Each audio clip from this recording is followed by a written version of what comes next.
మానవుణ్ణి కాదు, నేను అసలు మానవుణ్ణి కాదు. నేనే పరబ్రహ్మను కురుశ్రేష్ఠ. నేనే సత్యాన్ని, జ్ఞానాన్ని, ధర్మాన్ని.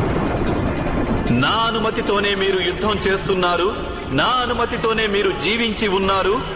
నా అనుమతితోనే మీకు మృత్యువు ప్రాప్తిస్తుంది. మీరు నన్ను క్షమించండి వాసుదేవా. మీ వాస్తవ రూపాన్ని నేను గుర్తించలేకపోయాను.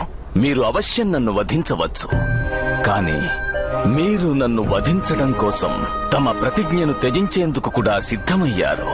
అవశ్యం నేను ఏదో మహాదోషం చేసి ఉంటాను. నేను చేసిన దోషమేమిటి వాసుదేవా, చెప్పండి. అజ్ఞానమే మీ దోషం మహితాత్మ. మీరు ధర్మం యొక్క వాస్తవ స్వరూపాన్ని తెలుసుకునేందుకు ఎప్పుడూ ప్రయత్నించలేదు. కరుణ అనే ఛత్రం నీడన ఎప్పటి వరకైతే సమస్త సమాజము